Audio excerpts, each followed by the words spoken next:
Rekao, druže, nisam ja to smislio, nisam ja sad sedeo, šta bi ja sad mogo, zaštita životinja zauzeto, ekologija zauzeto, vidi, niko se ne bavi dvorcima, ajde da krenem. Ne, nego je to stvarno nastalo spontano. Moje iskustvo koje je sada zaista već ogromno, jer sam obišao skoro celu Vojvodinu biciklom i to kad vi obilazite biciklom, vi zaista vidite stvari. To iz kola ne može da se vidi. Kone Banat je toliko velik kao Teksas. Bio sam pre neki mesec dana baš sa kolegom Draganom u Debeljači, Kovačici i Padini. Često sam pisao da ta mesta izgledaju tako kako bi cela Vojvodina mogla i trebalo da izgleda, ali nažalost ne. Sve do ljudi, ni do njihovog porekla, ni nacije, ni vere. Onda je jedno vreme u Kraljevini Jugoslaviji dvorac bio dom, zvanično se zvalo Dom za posrnulu žensku mladež. I vi u dvorcu i dan danas imate cisterne.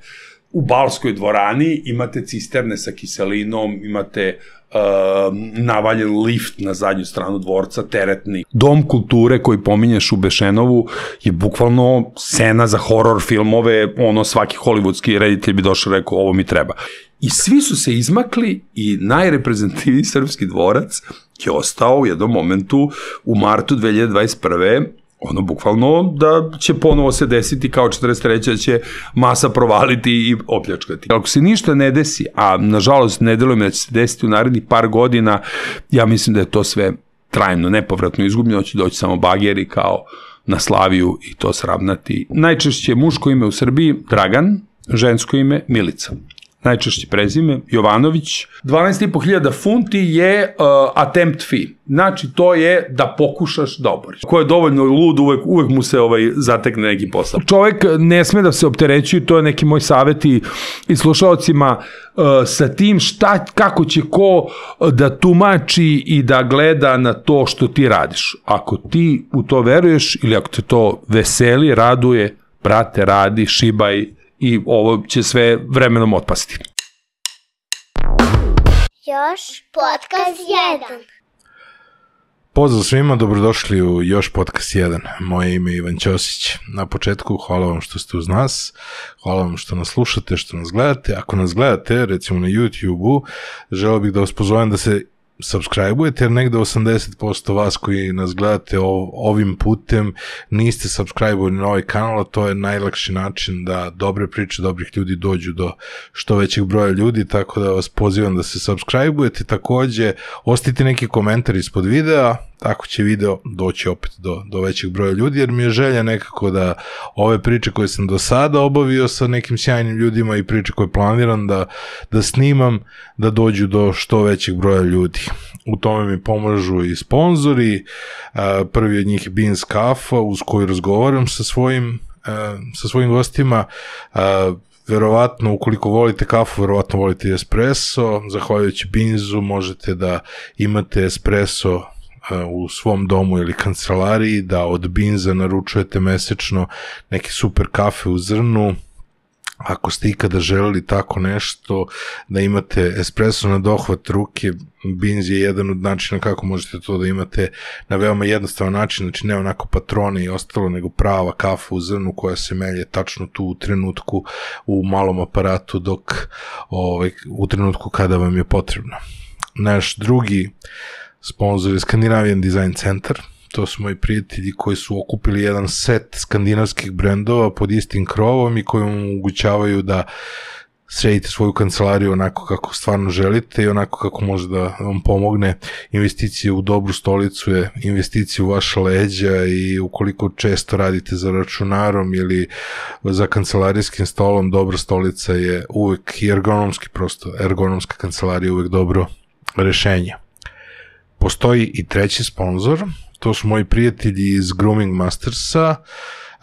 Sad, ja sam često pričao o tome kako bih ja voleo da imam nekog sponzora, jer ja se svaki put brijem, što bi rekli moji drugari, udarim glanc pred epizodu, tako da su se pojavili moji prijatelji iz Grooming Mastersa, doneli su mi neke super poklone, sve što je potrebno za brijanje. Ja sam se dugo brijao sa nekim fancy brijačima, onda su mi oni poslali ovo, svi kome sam ovo pokazao su rekli, tako imao moj deda i ostalo, ili ćale, Tako da sam se stvarno oduševio, totalno old school hedonističko brijanje sa fenomenalnim sapunima i sa svim ostalim stvarima.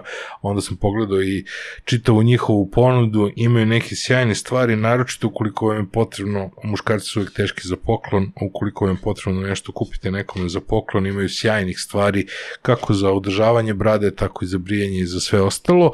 Ono što je super jeste da možete online da naručite od njih. Kod koji vam omogućava 15% popusta je JPJ15. Znači, odaberete šta želite da kupite, ukucate kod prilikom kupovine JPJ15 i dobijate 15% popusta na njihovu ponudu, na ono što ste odabrali da kupite. To je bilo to oko ovih servisnih stvari.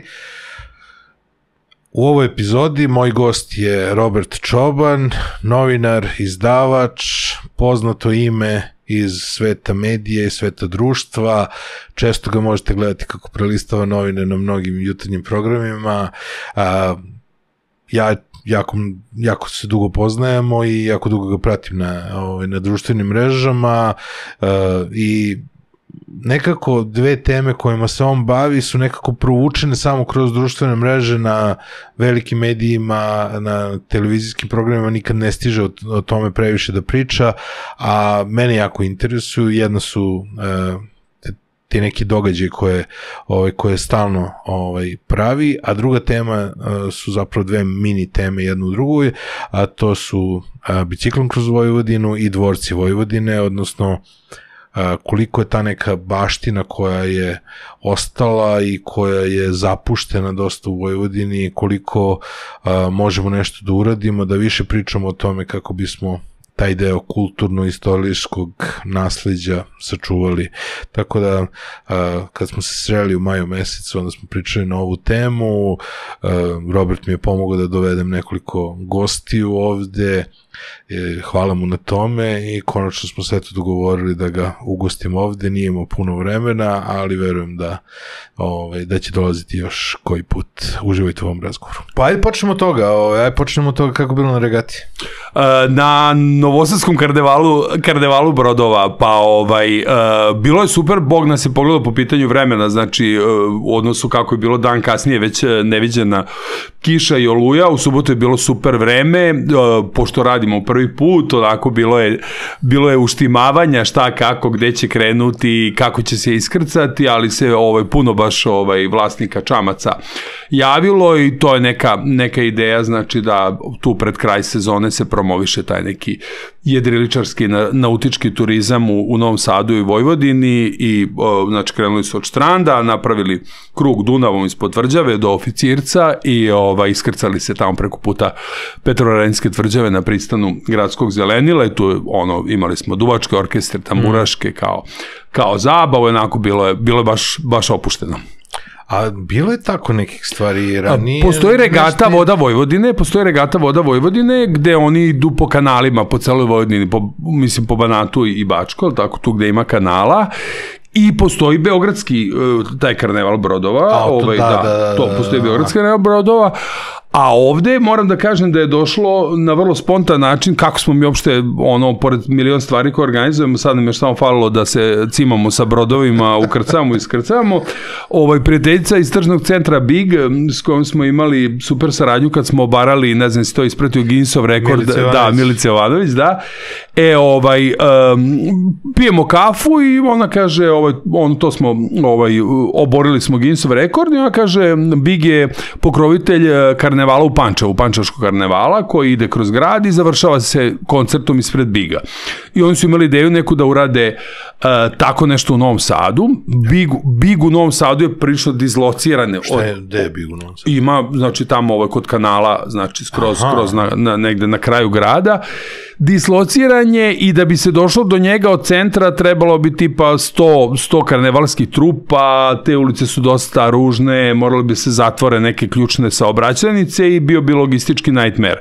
Ja pogledam mapu da vidim gde je Big i to, i vidim da je Big naslonjen na kanal Dunav-Tisa-Dunav koji se, jel tako, spaja sa Dunavom. Tu. I predložim da napravimo karneval brodova koji će krenuti ispod tvrđave i ući u kanal i završiti kod Biga, i oni se odušaju, međutim bilo je malo vremena da oni se organizuju za to, tako da će se Big uključiti sledeće godine, a mi smo onda prosto to rekli, ajde mi ćemo ove godine da isprobamo, i tu su nam uskočili neki pokrovitelji i dobili smo neka sredstva, tako da smo eto ove godine, ali je nastalo tako što sam ja gledao mapu na Google Maps i video da geografija igra za nas, da ne moramo da zatvorimo ni jednu ulicu, a da opet dođemo do Biga putem vodenim putem.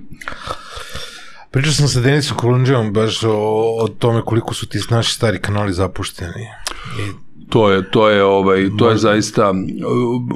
Bilo bi super kad bi moglo takvim akcijama još malo podići tu priču koliko bi imamo bogatstvo kanalima, a zapravo zapušteno strašno. Ja sam pisao baš o tome kad sam bio u Malom Liparu na prevodnici, to su kanali koji su sa kraja 18. veka, znači sa kraja 18. veka, unuk Marije Terezije ih je sagradio i prosto postoje kompletna ta dokumentacija i to je takva baština i infrastrukturna, industrijska.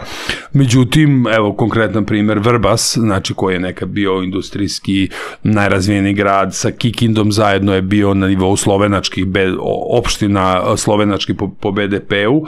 Sada je najveća koncentracija kancera u Evropi tih nekoliko ulica pored kanala, gde industrije koje tamo postoje, neke imaju prečistače, neke nemaju, i sad, nažalost, čitam, to slušam juče u vestima, da je država smanjila, ne znam, to ispratio 10 puta taksu za ispuštanje ovih otpadnih voda u vodotokove, znači bila je 0,2%, a sad je 0,02%, jer je procenjeno da je to preveliko opterećenje za investitore. Znači, taj neki strani investitor koji truje naše kanale i reke se žalio nekome i ovi su rekli, opa, nema smisla da te mi oteramo sa tim, izvoli slobodno truju. Eto, to ti je vest od pre 2 dana. Da, eto, a ti kanali su, sad, baš sam u tom mom serijalu Biciklom kroz Vojvodinu, bio sam pre neki mesec dana baš sa kolegom Draganom u Debeljači, Kovačici i Padini, to je tamo znači u Banatu, opštinu u Debeljači su u većini Mađari protestanti, u Kovačici i Padini Slovaci protestanti. Kanal između Debeljače i Kovačice izgleda kao sa Moneovih slika, znači potpuno čist, bez jednog opuška, sa lokvanjima, znači prosto je neverovatno. Što samo znači, ako je lokalno stanovništvo dovoljno čisto i pedantno i savesno prema sopstvenom okruženju, moguće je, čak i ako neki prolaznik iz kola baci opušak, da to onda neko pokupi i tako dalje. A tu gde je stanovništvo samo baca, da kažem, crknute životinje i pravi divlje deponije, tu onda to... Tako se ne pazi na školjki. I tako izgleda, tako je, da. Ali to, nažalost, takvi su u većini. Pa... Znaš, meni je ono kao travnjak na severu Vojvodine, kad vidiš obične travnjake, meni je to i dan danas fascinantno koliko možeš da proceniš da je to pedantno, bukvalno deluje kao da ono... Pa evo, pominjao sam to Slovake protestante, znači slovačkih sela ima u Banatu, Sremu i Bačkoj, znači ima nekih 20-ak, 30-ak sela u kojima Slovaci većina, neka su ta sela vrlo siromašna, neka su bogata, svako selo ima to što si rekao, počišane travnjake, okrečene kuće, okrečene, ako je siromašna kuća, ona je uredna, čista, okrečeno drveće u belo, ne znam, ono belo blato, ne znam da li si bio, ono bukvalno izgleda kao iz bajke, da, jel tako, da imaju ovo takmičenje kod Markuša. U svakom slučaju, to zaista znači, često sam pisao da ta mesta izgledaju tako kako bi cela Vojvodina mogla i trebalo da izgleda, ali nažalost ne. A šta je potrebno? Potrebno je prosto da ti ljudi koji žive u tim mestima, da se sa njima radi, pritom ne želim čak ni da to sve svodim, da je to sad, eto, Slovaci, protestanti, starosedeoci, pa su oni čisti. Imam primer drugi, kolonističkog naselja Novi Kozarci, gore kod Kikinde, gde je neki čovek, bivši predsednik mesne zajednice, Čika Dragan, on je već sad u penziji, on je skupio meštane, očistili su divlju deponiju i tu napravili ribnjak sa saletlama, sa klupama, sa pozicijama za pecanje, besprekojno čist.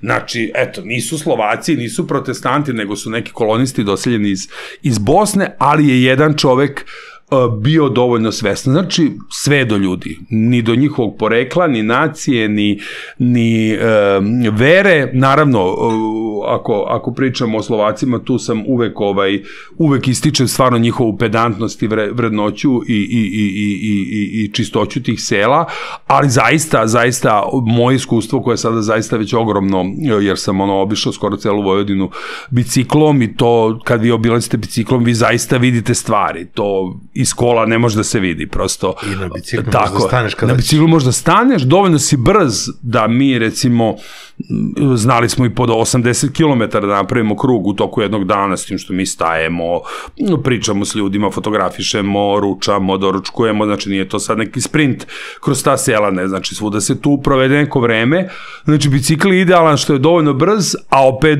što ti gaš, staneš u svakom momentu. Da, ono kao da, i vidiš. Kad si u kolima, kao nisi u fazonu. Jeste.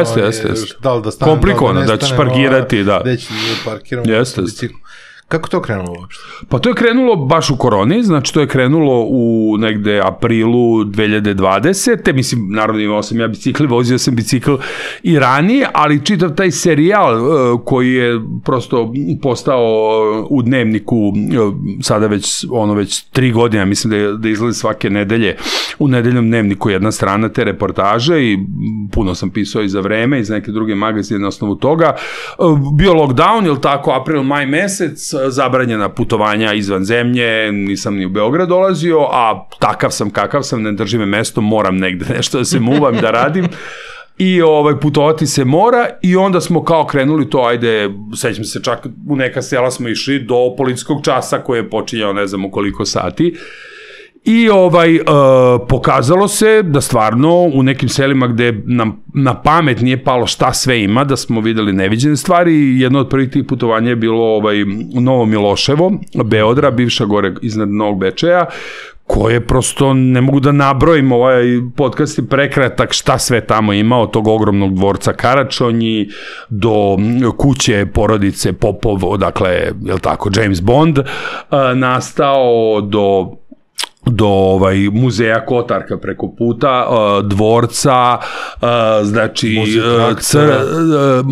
muzej traktora, tako je, Žeravicin muzej traktora pored te kuće Popova, stara železnička stanica, drugi dvorac Karačonja koji je srušen posle Prvog svetskog rata, koji je bilo na ulazu u selo, crkva pravoslavna, crkva katolička, znači teli smo taj dan da idemo gore još prema Bočaru i sve ništa nismo stigli, samo smo došli od Novog Bečeja do Novog Miloševa, koliko smo se tamo zadržali. I da sad ne nabrajam koliko tih mesta ima za koji često Beograđani nisu ni čuli, u kojima ima jako mnogo zanimljivih stvari. A kad je, to je bilo biciklom kroz Vojvodinu. Tako je, i to traje. A dvorci? Baš taj događaj je bio i okidač za dvorce. Tada smo preskočili ogradu, Darko Polić iz Novog Sada, arhitekta, mi je skrenuo pažnju na taj dvorac Karačonju da je ogroman, zaista ogroman, on je po gabaritima čak možda veći od Belog dvora, a zapušten.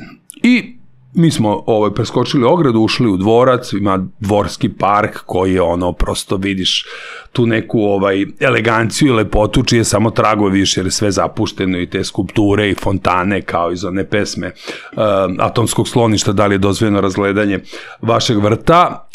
Ušli smo u dvorac sa zadnje strane, jedna vrata su bila oključana i prosto smo se frapirali, kasnije sam to video na netu, u dvorcu je, znači dvorac je sagradila ta porodica Karačonji, posle Prvog svetskog rata oni su otišli u Mađarsku, jedno vreme u dvorcu bio neki beli Rus, znači ruski emigrant ga je zakupio, onda je jedno vreme u Kraljevini Jugoslaviji dvorac bio dom, zvanično se zvalo Dom za posrnulu žensku mladež. Ne znam na koji način je kategorizovana posrnula ženska mladež, ali to bilo u tom domu.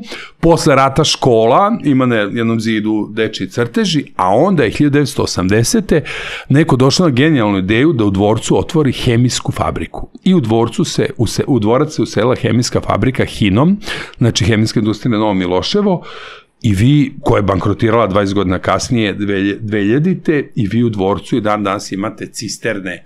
U Balskoj dvorani imate cisterne sa kiselinom, imate navaljen lift na zadnju stranu dvorca, teretni koji je to nosio, i onda prosto vidite da je neka baština ostala o kojoj apsolutno već decenijama, pritom ne govorimo sad o ovih zadnjih 10 ili 20 godina, nego da je to već decenijama iz socijalizma, niko ne vodi računa. I onda sam ja, bio sam postavio nešto u Novom Pazaru, gde sam video Čavića kuću isto zapuštenu, još par takvih objekata, i napravili smo Facebook stranicu, sećam se, baš sam bio u Crnoj Gori, imao sam vremena, napravio sam Facebook stranicu Baština bez zaštite, gde smo pozvali ljude iz cele Srbije da kače fotoalbume primera iz svojih sredina baštine koja je značajna, a zapuštena. I odjednom, mi u ovom momentu, ja mislim, imamo preko 150 albuma, 150 objekata iz cele Srbije,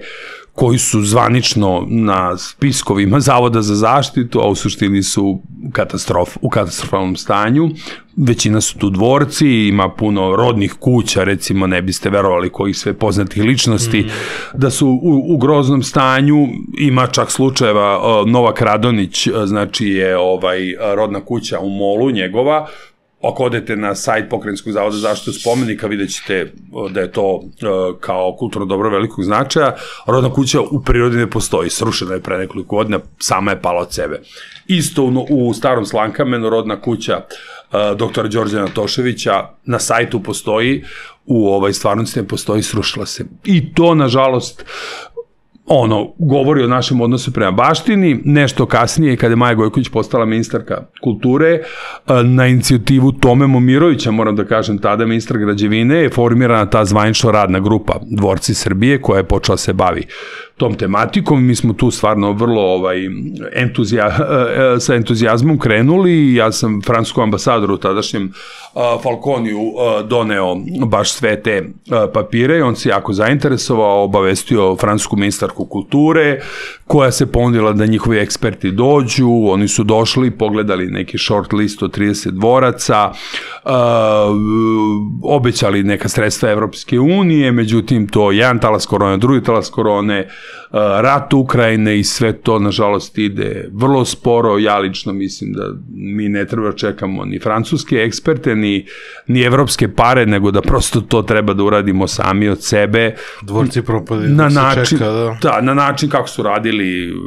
Ne moramo ići u Francusku, mislim, mi smo u Parizu radili baš okrugli 100 u Kulturnom centru Srbije na temu dvoraca, gde je bila i ministarka i princeza Jelisaveta Karađorđević, i otac, tako je, knez Pavle podigao Beli dvor, i tu je jedan od učesnika bio Frederik Mitterrand, kome je François Mitterrand bio stric. Znači, Frederik Mitterrand je bio ministar kulture i on je objasnio da u Francuskoj 3000 porodica postoji koji su vlasnici dvoraca i oni vode računa o tim dvorcima. Neke porodice su jako bogate, neke su siromašne, tu gde država proceni da treba da interveniše, da pomogne finansijski, sve država nadzire, i prosto vi vidite da ta Francuska, koja je imala, jel tako, sad je trenutno 5. republika, imala carstva, kraljevine, nemačke okupacije, 1, 2, 3, da je tu uvek privatno vlasništvo. Vlasnici dvoraca su ostajali isti za vreme Višijeve Francuske i Hitlera i revolucije, i da su ti privatni vlasnici, što kod nas nije slučaj. Ja mislim da su 2 samo dvorca od tih 118 koji su na spisku te radne grupe, 118 dvoraca ima koji su pod zaštitom, da su samo 2 vraćena originalnim porodicama vlasnika. Znači, sve je to... Ima još par koji su privatni, ali su to kupili neki drugi ljudi, ostali su ili državna imovina, ili su, što je najgore, pod restitucijom, i to se onda kao dvorac Fantast dogovlači. Sad je pod katancem već 2,5 godine. propada, ergela je uništena, drveće oko kapele Bogdana Dunđerskog posečeno, mislim, zaista bi moglo da se priča, toliko sam duboko u materiju da bi mogao da pričam danima o tome. Pričaj mi o Vlajkovcu. Znači, to jako mi interesuje zato što me svaki put boli najčešće. Da, prođeš vozom ili kolima. Ne kolima, prolazim barem jednomesečno. Znači, ja sam vozom išao za Vršac i video železničku stanicu Vlajkovac koji izgleda upravo isto tako. Ono prosto je naderalno kako izgleda. Juče sam sreo Milana Marića baš i rekao sam mu glumca koji je u filmu Besa, ne znam da si primetio, dvorac Vlajkovac je glumio štek mafijaški gde se narkoklan muče, nisi da, u seriji Besa, znači u seriji Besa u drugoj sezoni, producenti Bese, znači iz Mekena i iz Adrenalina, su mene zvali, pošto sam ja, eto, zbog ovoga svega na neki način postao referentan ekspert za dvorce i location management za Vojvodinu, pa onda i za ovaj film Lordana Zafranovića su me zvali gde postoji kuća koja izgleda kao ne znam koja kuća njima treba. Uglavnom, pitali su me, treba im neki dvorac koji izgleda raskošno, a da je u ruševnom stanju, a da je blizu Beograda zbog tih nekih pravila snimanja filmskih ekipa. I ja sam im predložio Vlajkovac i zaista pozivam slušaoce podcasta da obrate pažnju u drugoj sezoni serije Besa, puno je lokacija koje sam kasnije obišao u Ulcinju recimo rađeno, a ovo ovde gde je kao štek mafijaški Milana Marića je baš u dvorcu Vlajkovac. I da ne zaboravim, iz tog čitavog projekta je proistekao sajt dvorcisrbije.rs na kome smo mi, kolega Žika Milošević sa fotografom našim mladom, je obišao sve te dvorce, snimili su iz drona, snimili su fotografije, Žika je napisao vrlo opsežne tekstove u istoriji i baš se sećam, pričao mi o Vlajkovcu, mislim, to je nadrealno, već sam zaboravio detalje, ali bukvalno, kaže, sedi neki čovek tamo koji čuva i rekao je, meni je rekla Slavica, nama je rekla Slavica iz Beograda, Slavica iz Beograda, iz ministarstva, da ovo čuvamo, ni ko, ni šta, ni kako. Znači, bukvalno to sad neko može tamo da uđe, kao i u taj Karačonji, kao, nažalost, i u Špicarov dvorac u Beočinu i u većinu ostalih, da uđe, da pokrade nešto, da, mislim, neki dan smo pričali posle rušenja ovih na Slaviji, pitao sam šta se desilo sa onom skulpturom. Znaš da je u fasadi jedne zgrade bila poprilično velika uvučena, da, skulptura da li Merkura, kao boga trgovine, kao na ovoj zgradi trgovačke banke u Novom Sadu. Mislim, bilo bi super da je neko došao to, ukrao bukvalno i prodao i to bi jednom neki kolekcionar kupio. Ne, kaže, bukvalno su kašike bagera je srušila zajedno sa zidom i ostatkom zgrade. Mislim, naderalno. Tako da, prosto čovek ne zna da li je bolje da to bude zaključano ili da bude otključano. U Istri sam bio sada i baš sam isto komentarisao na obali tamo Istre, u okolini Pule, postoji čitav lanac fortifikacija koje su čiste, ali nema ništa tamo, znači isto možeš da uđeš, sad nema smeća, ja kažem, u Srbiji i Crnoj Gori i Bosni bi verovatno bilo puno deponija smeća, u Istri je to očišćeno, ali ne služi ničemu i prosto mi je isto čudno da najbogatiji deo Hrvatske i najurbaniji u tom smislu nije iskoristio neke evropske fondove da od toga napravi neke letnje pozornice, kao što rade Šerbedžija na Brijunima uradio za Ulisis, tako da, nažalost, u našem regionu jako puno toga ima. Ta baš pored Barbarige gde je ta plaža Menengetija je baš velika. On stvarno bi mogla svačemu da služi. On tačno ima delovi gde su stali topovi, to je branilo obalu. 1896. recimo je napravljeno, još i u JNA služilo kao magacin oružja i onda posle 90-ih je to ostalo zapušteno. Ali bio sam neku konferenciju u Kotoru na tu temu u januaru i pre konferencije odem ja, ne znam jesi u Kotoru išao neka tvrđava, ona iznad Kotora. Ja sam se gledao s polja. Da. Znači, kao i većina. Da. Ti si ko moja žena gleda s polja, se ja popnem na toralj neke crkve, nekim uskim stepenicama, slikam i onda ona objavi sve te slike kao i ona je bila. Bilo je, znači, januar, sunce, znači, ja ne bi išao da je sad bio jul, avgust, neka vrućinčuga, pošto je stvarno strmo i imaš sat i po vremena da šipčiš do vrha. Nije baš bezbedno ni januar da ne skliznaš. Sad, znači, dolazimo do toga. Znači, to je premium grad, Kotor u koji staju stotine kruzera. Prijatelj iz Kotora mi kaže da je zvanični podatak da je u prošloj godini prihod samo od ulaznica sa tu tvrđavu, jer se naplaćuje, u sezoni se naplaćuje, 8 evra ulaznica, bio 1.000.000 evra. Znači, tih 1.000.000 evra, da je 10% upotrebljeno, to je bilo 100.000 evra, da se srede ograde, granične. Znači, penjete se, sa mnom su tu neki turski, japanski turisti koji samo što im popadaju tamo i ne poubijaju se, jer je bukvalno neobezbeđeno na svaki 10 metara. Drugo, deponije smeća, bačene ambalaže, popneš se na kraju skroz gore, tu neka žena koja je došla sa zadnje strane prodaje sokove i čokoladice, u nekom poludivljem štandu, na vrhu je crnogorska zastava, potpuno ritama iscepana, da ne znam kako izgleda crnogorska zastava, ne bi znao šta je to. Da, od vetra, neodržavanje, sve to.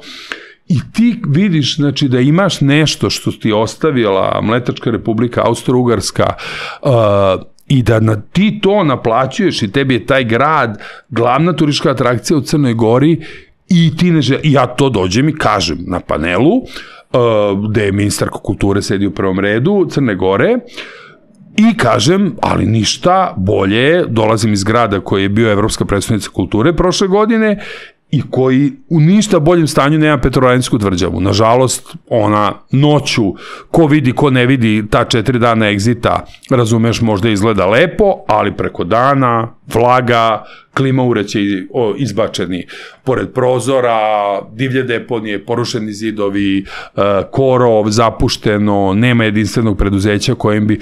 Znači, eto, i Srbija, i Crna Gora, i eto kao Vojvodina, kao neki, da kažeš, razvijeni deo Srbije, i onda da dođemo do Bosne, kao treće u tom našem trouglu nemara,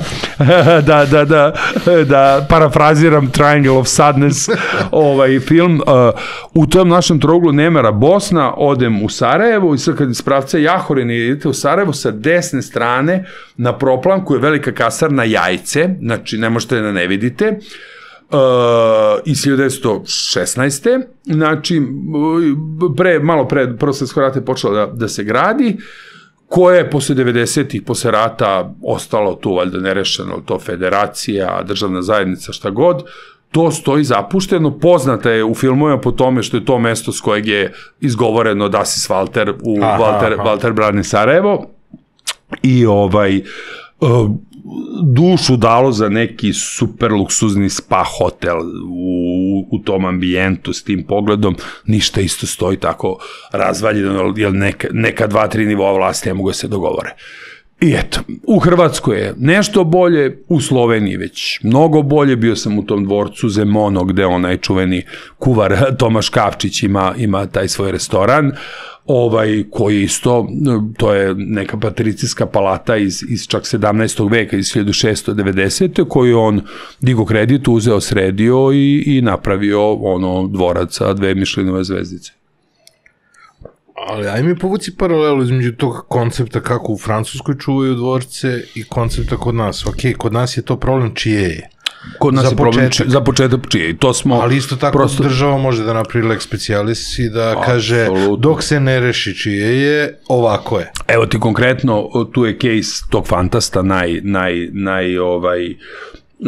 da kažem slikovitiji. Znači fantastom je upravljala MK grupa. To znam. Tako je, koja je u privatizaciji u drugoj kupovini kupila PIK Bečej. Znači, i Fantast je, kratak istorijat, sagradio ga je Bogdan Duđerski posle Prvog svetskog rata I pošto je tada bio zakon da ukoliko vlasnik dvorca oporučno ostavi dvorac za neke školske potrebe, za potrebe obrazovanja, da mu neće biti oduzet. To je kralj Aleksandar tako nešto regulisao i on je u oporuci 1940. napisao da dvorac posle njegove smrti će dobiti Matica Srpska da tu otvori poljoprivrednu akademiju. To je u oporuci 1940. napisao. Počeo je, jel tako, Drugi svetski rat, on je umreo 1943. u sred Drugog svetskog rata, on nije imao potomke, sve svetine provalila u dvorac, pokupila nameštaj porcelan što je mogla i dvorac je ostao ljuštura, razvaljen, 4 decenije su pasle koze i krave. U dvorcu, pored dvorca je ogroman bazen sa mermerim pločicama koje su isto povađene i 81. ja mislim godine u vreme da kažem, zrelijeg socijalizma, pik beče i pun para, kaže, ok, mi ćemo srediti dvorac Fantast u hotel, ne znam, 15 soba, restoran, sve i ergelu konja pored. I to je funkcionisalo, prva privatizacija, druga privatizacija. Fazoni fore su se snimali tamo, zar ne? Da, i fazoni fore, tako je, i gomila nekih... Snimaka Fantasta iz tog vremena kad sam bio klinac. Jeste. Ovo je bilo na TV-u to. Onda je u jednom momentu Matica Srpska pokrenula potraživanje po osnovu te oporuke Bogdana Dunđerskog da to treba pripada Matici Srpskoj. I pokrenula, jel tako, postupak za restituciju. MK grupa je onda rekla, ok, ovo je staro zdanje u kojem mi sad svake godine moramo da uložimo 100.000 evra, a neće biti naše, prosto nije naše. I oni su rekli, mi više ne bi da se time bavimo, evo mi to vraćamo. Osnovno je bilo pitanje kome vraćaju, pošto je Matica Srpska rekla, a ne, ni mi nemamo ništa s tim, to nama još uvijek nije vraćeno, mi nećemo s time bavimo. Opština Bečej je rekla, ne, ni mi nemamo ništa s tim, to nikad nije bilo naše. I svi su se izmakli i najreprezentativniji srpski dvorac je ostao u jednom momentu u martu 2021. Bukvalno da će ponovo se desiti kao 43. da će masa provaliti i opljačkati ga. I onda sam ja tu pokrenuo sa Ministarstvom kulture minimum neki da se uspostavi bar obezbeđenje, da se ostave ljudi da to čuvaju, to je MK grupa u prvi mahi i ostavila, međutim, kako je vreme prolazilo, navodno taj vlasnik ergele ili upravitelj je poklao konje, posekao drveće oko kapele Bogdana Dunđerskog, još uvek, koliko čujem, nije provaljen u sam dvorac, ali je on u očajnom stanju, i eto. Proces restitucije se vuče, mi smo čak hteli da ga ubrzamo, Matica Srpska rekla ne, ovaj lex specialis koji si pomenuo, kao nama je obećao da će nekim lex specialisom biti rešena sva imovina koju potražuje Matica Srpska, valjda Beogradski univerzitet i SANU, dok do toga dođe ne lipši magarče. Sve zajedno šta im pripada. Da, pa kao da. A zgrada je zgrada, kao i kuća, ti u kojoj niko ne živi godinu dana. Vidi se odmah. Tako je, da je od najčvršćih materijala ona propadne. I to je prosto nešto što je bio, taj projekat i taj da je bila zadnji vapaj za gomilu tih, jer ako se ništa ne desi, a nažalost ne deluje mi da će se desiti u narednih par godina, ja mislim da je to sve trajno, nepovratno izgubljeno, će doći samo bageri kao na Slaviju i to sravnati i što kaže, pritom tu je bilo priča politički, ideoloških, zašto je to tako, zašto je odnos takav, pa kao to su simboli neke mađarske i austrijske aristokracije, rekao super, važi. Šta ćemo sa 5 dvoraca Dunđerskih? Dunđerski, Srbi, sad na kace, da se izrazim, tako. Znači, Dunđerski, Srbi par excellence, svih 5 dvoraca Dunđerskih u katastrofalnom stanju. Znači, Fantast, Kulpin, dvorac isto gde su snimani filmovi, serije, sad nešto popravljali krov, inače bio razvaljen, dvorac u Čelarevu, koji pripada muzeju Vojvodine, isto gde je bio muzej nameštaja. Nije razvaljen, ali pod ključem, znači zatvoren je, zapušten je dvorac Sokolac, znači u opštini Novi Bečej, isto gde je sestra Lenke Dunđerski bila, ima soba Lenke Dunđerski sa slikom, isto potpuno u podrumu smo tu videli fenomenalnu drvenu kuglanu iz 1920. Znači to bi bilo turistička atrakcija, samo takva, tako stoji razvaljeno. I eto, znači, dvorci srpske porodice Dunđerci. Znači, nije stvar ni u tome, nego je prosto stvar u našem nemaru, u tome da današnji ljudi koji imaju puno novca u Srbiji, to je jedna od teorija, on će pre da sagradi novu svoju piramidu u betonu i čeliku koja odgovara njegovim estetskim kriterijima, nego da kupi neki dvorac za 500.000 evra ili 300.000 evra i uloži još toliko da ga sredi, jer to njemu ne znači ništa. I to je prosto, nažalost, tako i to je splet država gotovo potpuno ne pokazuje interesovanje. Recimo, baš opština Novi Bečej ima jako puno dvoraca, znači taj Karačonji u Novom Miloševu, njihovoj teritoriji, Sokolac je njihovoj teritoriji i dvorac, čuo si verovatno Biserno ostrvo gde je krokan vino, to je dvorac Rohonjci. Svi su, znači, zapušteni i taj dvorac Rohonjci, njime zvanično upravlja Republička direkcija za imovinu. Pre par meseci su se urušili odžaci na krovu, što je svako ko se iole razume znak da sad kreće vlaga kroz te rupe i za pola godine gotovo sve. Oni su, opština je pisala molbu Republičkoj direkciji za imovinu da će opština o svom trošku, znači, ući u posjed, to sve ovim nisu dali dozvolu. Eto. Šta bi ti rekao? Nemaš pojma ni ne postoji nikakav tu specijalno radno, to je jedna potpuni birokratski nemar, nezainteresovanost na svim nivoima uz čast nekih manjih izuzetaka, eto, pokrajina Vojvodina, eto, da pohvalimo neku pokrajina Vojvodina je tu još najviše uradila u dvorac, onaj u Bočaru, Hertelencu, oni završili, sad tu treba da bude neki za boravak dece, iz cele Vojvodine, finansiraju sad sređivanje tog krova u Kulpinu, ali sve je to jako malo. Ali ima nekih dobrih primjera gde je prešlo u privatne ruke? Ima, nekoliko ima, ali to je baš bukvalno, ja mislim, u 5% staje. Jedan od takvih dvoraca je dvorac u Padeju, znači, koji je, dva su privatna vlasnika, jedan je od tih vlasnika moj prijatelj i par puta je pretvoreno neki mali kao hotelčić sa neki 10-ak soba, sa bazenom, sa vinarijom, znači pored Šulhov se zove dvorac, to je jevrejska porodica, Šulhov je bila vlasnici i to je primer ok. A već pored je recimo Čoka, koja je, gde je vinarija Čoka, gde je ta porodica Lederer, takođe jevrejska, bila dvorac u centru Čoke, spektakularan, zaključan, zapušten, vinarija svojevremeno privatizovana, bio sam u podrumima gde su ogromni sudovi u kojima je navodno Lederer igrao karte dok su mu tamburaši, dok su bili prazni, naravno, dok su mu tamburaši svirali od žolna i porcelana, brojke, grbovi, sve, znači to bi u nekoj zemlji bila turistička atrakcija par excellence, isto, ništa, apsolutno. Čak je ta gospođa Lederer koja je živa u Južnoj Africi, koja je ili tako, naslednica porodice. Čak su imali vino Lederer. Da, imaju vino, ona im je dala pravo da koriste prezime Lederer za tu kao neku prvu liniju, ali to je jako sve, mislim, minimalno eksploatisano i loše, kako bi moglo da bude, jer oni su, to je zanimljiva priča, Čoka je u Banatu, je li tako, koji je bio pod Nemačkom vojnom upravom, a Senta je samo s druge strane Tise u Bačkoj koja je bila pod Mađarskom upravom. I sad pod Mađarskom upravom do 44. do aprila 44. nije sprovođen holokaust u smislu slanja u Auschwitz. Znači, bilo je racije, bilo je incident, ali Jevreji su živjeli u svojim kućama, nisu ih slali u Auschwitz. Ustaše u Sremu i Nemci u Banatu odmah, 41.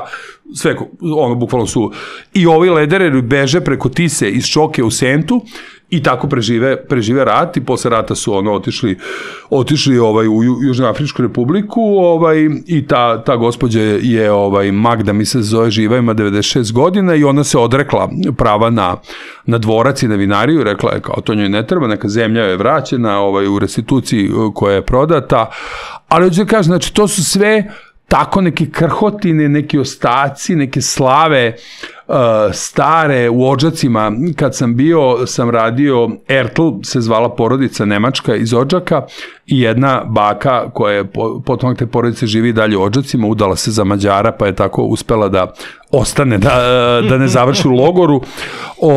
I onda sam ja šetao sa njom, on ima 80 nešto godina i bukvalno naslov teksta u Vremenu je bio šetnja po ruševinama, jer smo mi šetali na ostacima te kudeljare Ertlove, koji je pre Drugog svjetskog rata imao bazene za svoje radnike. Znači, ne za sebe, nego radnici u kudeljari su imali pravo da igraju tenis na teniskim terenima, da voze, da se kupaju u bazenima i evropska cena kudelje, znači konoplje industrijske je uspostavljena u Odžacima, koliko je to bila jedna moćna industrija koja je naravno potpuno isto uništena i propala. Sad su pokušali s konopljom da obnove industriju. Pa, bilo je neki, da, tvrdeći da je reč o industrijskoj konoplji, da. Jeste. Ima pomaka, da, tačno. Ima li nade? Mislim, ne znam kako da ti postavim pitanje, lepo ste zaokružili tu celu priču da se o tome priča. Da, jedina ozbiljna korist od toga je dizanje avernesa, da evo ti sad znaš za to i jako puno ljudi, naročito mi je važno što puno ljudi iz Beograda, meni su Beograđani jako simpatični, Beograđani jako vole Vojvodinu i vole da dođu da jedu i sve im je divno, a blage veze nemaju. Beograđani u toj meri jednodimenzionalno posmatraju Vojvodinu, to su kao nešto, tamo ima neki Mađari, Srbi, to nešto, katolici, pravoslavci, priča mi baš vlasnik restorana veliki koji je u Novom Sadu, vojvođanski restoran, došao mi je, došao mu je neki i on ima divno, baš sam sad slikao DNK Vojvodine, ne znam jesi video ono kao podmetak. Vidio sam tvoju sliku, da. Da, ja vidio sam me. Nisam zoomirao, zašto mi se otvorilo na telefonu. Jeste, i stvarno je baš divno sve te raznolikosti Vojvodine opisao koje se prelamaju i u kulinarstvu. I kaže, došao mu je neki gost iz Niša koji je rekao, vi ovde govorite srpski. Znači, on je mislio valjda da kao ovde svi govore mađarski, kao da vi znate srpski, kao. Do toga da prosto, znaš, to sad kao nijanse, Slovaci katolici, Slovaci protestanti, Rusini, Grko-katolici, ne znam, kolonisti dosljeni 21. To su ono, prosto razumemo neke nijanse u koje se ljudi ne udubljuju i onda ja kontinuirano pišući o tome sa nekom mojom medijskom vidljivošću koju imam što kroz društvene mreže, što kroz televizije, podcaste i sopstvene medije sam digao awareness svega toga i baš sad puno ljudi o tome govori i zna i to je u ovom momentu jedina korist i ja ne vidim da će još za dugo vremena biti neke veće koristi od toga, jer prosto toliko je tu potrebno mehanizama i kockica da se složi da bi te stvari profunkcionisali, da bi se ti objekti spasili, da bi, iako se spasu, da kažeš, ok, super, evo, pašće s neba €1.000.000 s kojim će svi dvorci u Vojvodini, recimo, biti objavljeni. Super, šta s njima? Koja će biti njihova funkcionalna, za šta će oni se koristiti. To u Parizu, kad smo bili u kulturnom centru, kaže čovek, svako selo, pored tog dvorca, živi od dvorca, jer ovi rade u vinariji, ovi su stobarice, ovi su konobarice, čisti bazen, tu su hoteli, tu je, znači, sve to uvezano za neki ekosistem, gde omogućuje da to selo od, lupam, 500 stanovnika preživi i ostane. Znači, sva ta sela, pored kojih se nalaze vojvođanski dvorci, izumiru, a kad bi neko ih stavio u funkciju da ti dvorci su turizam, vinarije, hoteli, neki bi bio muzej, neki bi bio, ne znam, Vesa Comtrade se raspitivao da kupi neki dvorac, da napravi hub za IT-evce, tamo neki retreat, neki dvorci, recimo u gradovima, imate dvorac u Novom Sadu, u Kameničkom parku, znači maltene u centru Novog Sada, koji je takođe zapušten, to je dvorac Karačonje Marcibanje, takođe je ta porodica Karačonje koju sam pominjao tu bila, on je ogroman, zapušten, u njemu su 2 kancelarije Vode Vojvodine, koje ne moraju da budu tu, mogli bi biti bilo gde dalje. Jedan je vlasništvo grada Novog Sada, znači jasno je vlasništvo, 2 telefonska poziva je bila dovoljna da se dvorac sredi, malo para da se uloži i on bi mogao da se iznajmljuje za proslave. I siguran sam da bi bio 3 godine napred bukiran za svadbe, jer bi svi htjeli da se venčaju u dvorcu u parku, znači, koji se nalazi u parku. Ne može bolje. Ne može bolje, znači, kao onaj dvorac u Central Parku. Međutim, ne, ta 2 poziva niko nije učinio i znači, iako bi se našle pare da se svi oni obnove, oni prosto moraju biti funkcionalno korišćeni, stavljeni u neki upotrebni smisao tih lokalnih zajednica, a to sve, kažem, podrazumeva toliko mnogo napora, toliko mnogo znanja, toliko mnogo odsustva neke ogoljene politike i političkog kalkulanstva, nego neke vizije, a bojim se da toga kod nas nema. Da, mislim, oko svakog tog dvorca bi proradila i 2 kafića i 2 prodavnice i ovo. Apsolutno, apsolutno. I mogli bi da budu razlozi, jer bukvalno deluje da kroz neka mesta u Vojvodini više niko ne prolazi. Pa ne, meni stalno u Beogradu ljudi pitaju, predloži gde da idemo, ne znam, pa me pita, a hoću da kupim negde kuću u nekom selu u Vojvodini, ti sve znaš, obilaziš tamo. Znači, zaista, ljudi su zainteresovani za neke nove stvari, nove predele, nova sela, ali to prosto se, evo, primer podgrađe Petrovaradinske tvrđave, znači, u njega je uloženo više 100 miliona dinara sada, znači ispod tvrđave, kad dođete da se srede fasade i krovovi. To su uglavnom sve objekti iz 18. veka, barokne zgrade, crkva Svetog Jurija, privatne, stanovi, kuća Bana Jelačića koja je država Srbije uložila. I sve to sad izgleda vrlo pristojno, međutim tamo nema ničega. Znači niko nije došao i rekao, okej, ajde, ja sam nekoliko puta iznosio, nepitan sam iznosio predloge, rekao, evo, to se nalazi na Sremskoj strani, na Fruškoj gori je počeo procvat tog vinarstva, ima preko 100 registrovanih vinarija na Fruškoj gori, uzmite te lokale, pokupujte od ovih, mislim na grad Novi Sad ili pokrajinu, i napravite wine district tamo, znači svakoj vinariji ponudite po nekoj normalnoj ceni zakupa, da otvori tamo svoj wine shop, svoju degustaciju, da se nešto nabode, jede, i prosto neki ljudi iz Novog Sada, koji nisu sad klinci da idu u Lazete Lečkog, nego bi da dođu negde na neki džez ili na neku tamburašku muziku, gde su vinski klubovi, restorani, sve. Znači, vrlo jednostavno, lako, geografski, logično vezano za region Fruške gore. Nije se desilo.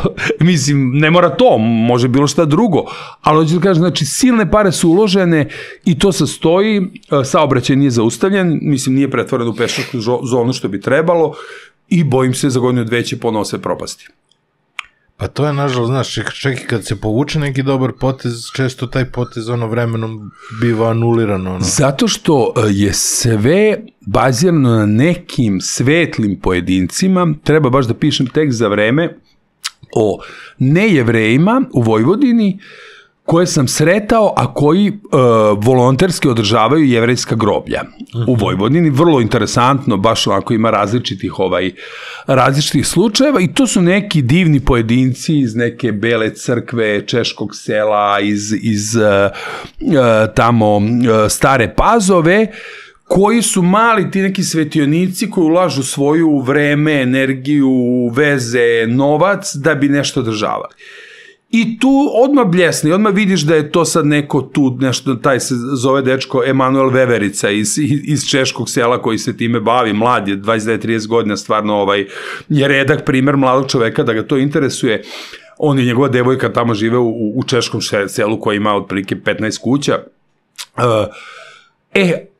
Potrebna je kritična masa, potrebno je da je 1/3 stanovništva u tom fazonu ili pola stanovništva u tom fazonu, da onda ako ovaj stari umre ili se ovaj odseli u Nemačku, da onda ovi svi nastave to. A kad taj neki svetionik nestane iz ovog razloga, to onda se bude zatrpano, jer prosto većina ostalih uopšte ih to ne interesuje, nisu zainteresovani. Koji statuse imaju te neke druge građevine po mestima koje nisu u statusu dvorca, nešto što je tokom komunizma bilo pretvoreno u domove kulture, zadružne neka... Pa, imamo domove, opisao sam više tu ima da kažem tema, znači pisamo domovima kulture, recimo u Sremu, koji je sad za vreme korone postao jako tražen, da svi su hteli da kupe neku kuću tu na Fruškoj gori u Sremu, da iziđu iz velikih gradova i imate ta neka sremska sela, recimo poput Grgetega ili Bešenova, pored kojih se nalaze manastiri. Naslov teksta je bio manastiri u zlatu, sela u blatu. Znači, manastiri koji se presijavaju u zlatnim oplatama, koji su puni para, gde ima poljoprivredna imanja, pčele, turisti, crkva je u restituciji dobila silne šume, eparhija Sremska, silne šume na Fruškoj gori i ti vidiš da je to puno para. Pored toga se nalazi recimo Bešenovo Prnjavor i Bešenovo selo, koje bukvalno svaka druga kuća je prazna, a svaka treća se srušila. Dom kulture koji pominješ u Bešenovu je bukvalno scena za horor filmove, svaki hollywoodski reditelj bi došao i rekao ovo mi treba. Znači, i takvo... Nagledao sam se takvih u Južnom Banatu. I da, u Južnom Banatu vrlo slično. I takvih primjera po Fruškoj gori, koja je tu na pola sata od Novog Sada, na pola sata od Beograda, znači nije to negde in the middle of nowhere, nemoj da se naljutiš u Južnom Banatu, nego ovo je baš kao nešto, tu je blizu autoput, jedan autoput, drugi, Inđija, sve. Međutim, tako je stanje. Onda druga priča, isto nisu dvorci, ali zanimljivo, to su partizanski spomenici, baš u Sremu. Pisao sam baš tekst o tome, to su spomenici ljudima koji su poginuli u NOB-u, da li kao partizani ili kao žrtve fašističkog terora, to su očevi, dede i pradede nekih ljudi koji danas tamo žive. To nisu nemački i jevrejski spomenici kao svedočanstvo nekih naroda koji tu više nisu, nego su to spomenici posvećeni stradanju nečih deda, pradeda i očeva koji tu žive. Jezivo, znači iz jednog spomenika, ne mogu setim tačno iz kog sela, izrasta drvo, znači bukvalno spomenik razvalio i drvo i izrasta koliko je zapušten. Onda je presmešno bilo spomenik to je opština Pećinci, zaboravio sam tačno ime sela, bio je veliki spomenik i veliki partizan, čak veći od prirodne veličine, znači 2,5 metra recimo partizan od bronze, mislim 2016. je li tako, trgovci sekundarnih sirovina su ga sklonili, je li tako, ukrali i on je nestao i lokalne vlasti, dali mesna zajednica i sve su stavili malog ovako gipsanog anđela. Znači na tom mestu stoji, na tom spomeniku gde je stojao partizan ovako kao Stevan Filipović, stoji mali nadrealni gipsani neki anđel sa crevom nekim u ruci, znači to bi se stavili labuda. Ne, bukvalno, pa mogli su i labuda. A onda u nekim mestima savršeno čisto, cveće, održavano, aleje, sve. Isto, znači, zavisi od ljudi. Znači, isti su to Sremci, Srbi tu, Srbi tamo, isti potomci tih stradalih ljudi. Negde postoji odgovornost, negde ne postoji. Znači, moram da kažem, svuda ima pozitivnih izuzetaka u svim ovim kategorijama o kojima sam pričao.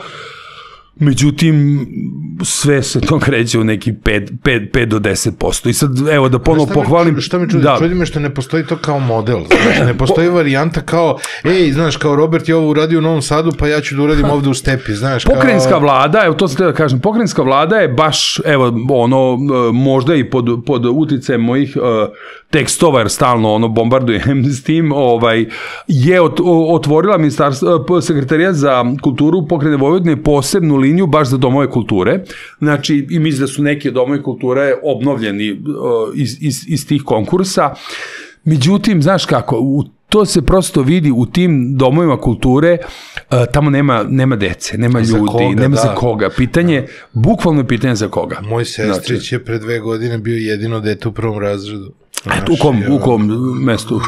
Južnom Banatu, Veliki Gaj. Da, Veliki Gaj, da, znam. I onda isto ta varijanta za koga sređivati. Za koga. Evo, bili smo sad u Padi. Ali ta varijanta, razumeš, to ono što si malo prepričao, mnogo mi se dopada. Inače nije middle of nowhere, moj ćale ima termin za to, mesto gde se okreće autobus. Da. Znači mesto gde ne prolazi autobus, nego gde se okrene. Kao to je kraj sveta, to mesto propada. Taj koncept koji si malo pripomenuo mi je fenomenalan, to je da oko nekih par lokacija dobar deo sela onda funkcioniše, može da se veže. U Hrvatskoj, Mađarskoj, čak u Rumuniji je to tako. Kod nas prosto nije, ali opet, evo sad ću, Padina, recimo selo, 97% Slovaci, veliko selo, 5.000 stanovnika, opština Kovačica, sad smo bili, ogromna protestantska bela crkva u selu, okružena drvećem, sveže okrečena, jako je baš, to mi je sad naslov novog teksta, pošto sam pisao Padini, u porti crkve je bista Martina Lutera, osnivača protestantizma, a ispred škole je bista Josipa Broza Tita, jer se škola zove Maršal Tito, jedina škola u bivšoj Jugoslaviji, u Ulcinju i u Padini, koja se zove još uvek. U školi tablo za malu maturu, pošto je osnovna škola, samo 60 rođaka je ove godine završilo u Padini, znači malu maturu. Oni su za vreme korone, sad sam baš to proučavao, pokrenuli neki, zove se nešto festival u dolini, neki deo, neku dolinu pored neke šume u Padini, tu su napravili, sad je to već naraslo, dobili su podršku i pokrajine i opštine Kovačica, rock festival, 3 dana izvan sela, super onako sve izgleda, imaju 2 etno kuće, selo, znači vidiš da tamo neko živi, da ima neki mladi ljudi, da se neko nečim tu bavi, da je neko angažovan, groblja besprekorno čista, uređena. Znači ja sam, recimo u Deronjima sam baš smo bili, pa smo obišli groblje, ali ima taj romski deo gde na svakom grobu je tamburaš naslikan sa tamburicom, bukvalno Todor Jovanović, svi ti čuveni tamburaši deronski su tamo i svima ja čitav deo, sam ja rekao, je li ovo katoličko groblje, pošto je pre rata bilo i Nemaca u Deronjima koji su iseli. Ne, to je pravoslavno groblje koje je potpuno zapušteno kao neka jevrejska ili nemačka groblja od Srba čiji potomci više nisu tu. Znači, i to bukvalno kao da je neka iščezla civilizacija. Hoću ti kažem, znači, prosto od sela do sela zavisi sad kad bi sem te moje, da kažem, ja se time ne bavim sad nešto sistematično, niti od toga pravim neku nauku, nego prosto dokumentujem. Neko je to, mi je laskao da sam u tom smislu kao Jovan Cvijić 21. veka, da dokumentujem neko zatečeno etnološko stanje Vojvodine i to stvarno su vrlo često šokantnije podaci do kojih tu dolazim, ali kad bi neko to sad uzeo sistematično i rekao, to što si rekao, ajde sada imamo case 3 održavana doma kulture, da vidite kako može, imamo case kako se održavaju partizanski spomenici, imamo case dvoraca, evo, država će, ako hoćete da izgleda tako, država će pomoći tu, ali privatno javno partnerstvo, sve. To, skupite se i podnesite ovakav ili ovakav projekat, dobit ćete pare od, samo da se nađe ko će da radi. Kad razgovaram u tim nekim lokalnim samoupravama s ljudima, predsednicima opština, gradonačelnicima, oni ne smeju u Beograd, oni ne smeju da nas zovu, nemaju brojeve telefona, tih nekih direkcija za oduzetu imovinu, za imovinu, znači oni su do te mere odsečeni od bilo i u strahu uopšte da pitaju da je to nemoguće da se desi prosto. Bože. Ako ne dođe kao neki BFL iz Beograda. Ako ne dođe direktiva od gore, što tako se rekao. Da. Pa jebi ga, ali ja sam do ove teme došao i kada sam pričao sa drugim gostima iz drugih oblasti. Znaš, imaš dobrog nastavnika u toj i toj školi tamo i tamo. Ono što on radi dobro sa učenicima se nigde ne dokumentuje da bi se to isto prenelo, iskopiralo, multiplikovalo negde drugo. Da, i on nije valorizovan na pravi način. Mislim, evo imali smo jednog, da sad ne imenujem, ali direktor turističke organizacije u jednom mestu u Vojvodini koji je za pola godine čudo napravio, gomilu stvari pokrenuo, svašta, i koji je smenjen. smenjen. Posle 9 meseci previše si bio aktivan, previše si štrčao, bo oči, kakve su tvoje ambicije, jel ti nešto hoćelo, i čovjek smenjeno sad će raditi u privatnom sektoru i ja sam baš rekao, mislim, prosto je, eto sad imaš negativna selekcija. Da, redak primer nekoga ko u državnom nekom segmentu je spreman da žrtvuje sve vreme, da se cima, da zove, da mene zove, da ja odem tamo, da pišem o tome, da se povezuje sa nekim drugim zemljama, sa ovim, sa onom, i on je čovjek smenjen. Tako da, nažalost, ta negativna selekcija, to što si rekao da i u ostalim oblastima, to je očigledno sve prisutno. Dokle će još da ide biciklom kroz Vojvodinu? Pa, zanimljivo je, ono svi me pitaju kada će knjiga, sve, ja sam rekao napisat ću knjigu, mislim, sabraću to sve u knjigu kada obiđem 50%, trenutno sam samo na 35% vojvođanskih naselja, toponima. Samo 35%, a već idemo, evo, više od 3 godine. Wow. Znači, Vojvodina, ja sam rekao, onaj Banat je toliko velik kao Teksas, znači šta se u onom Banatu ima, to prosto ne možeš da veruješ, ono. I opet, recimo, nisam obišao, bio sam u Vršcu, ali nisam obišao sela oko Vršca, ne znam, Sečanj, Plandište, Žitište, sela tamo još neka gore iznad, u Novog Kneževcu nismo bili, iznad Novog Kneževca, samo o Banatu sad govorim. Južni ovaj deo smo obišli, ta sela ispod Pančeva, Starčevo, Omoljica, Ivanovo, Kovin, Bela Crkva, taj deo smo, ali stvarno toliko toga ima, da, tako da evo, dok mi... Ali ti sad možeš, znači sad je super i voz do Vršca. Apsolutno, ja sam išao baš vozom, da. I sad možeš da prebaciš biciklu.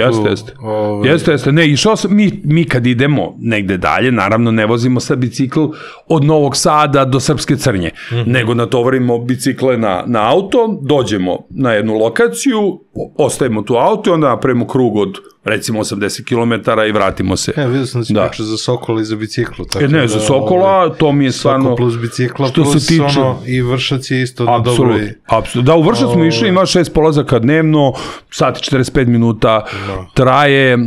Da, meni je recimo taj Sokol za Beograd sad, ono, u kombinaciji s biciklom, kada je neko normalno, kada je lepo vreme, siđem na stanici Novi Beograd, je sve ravno, ono, dođem do Haja, stvarno, M se čovjek rekreira, M je brzo, funkcionalno, sve je odlično.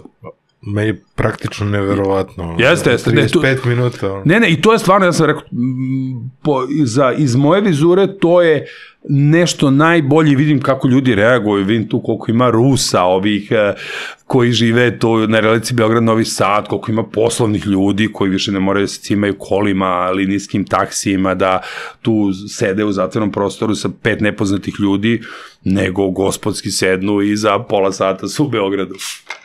Ne, ja sam, jedan od komentara koji sam ja, kad sam se prvi put vozio Sokol, ja sam bio fuzon, kad ovo otvore do Niša, idem tamo na ručak i nazad. Znači, pa i do Budimpešte, eto, ako... Pa da.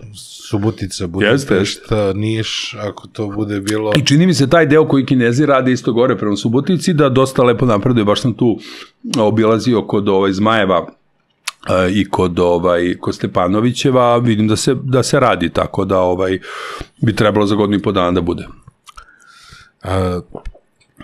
Reci mi, Oktoberfest, otkud Oktoberfest u Novom Sadu?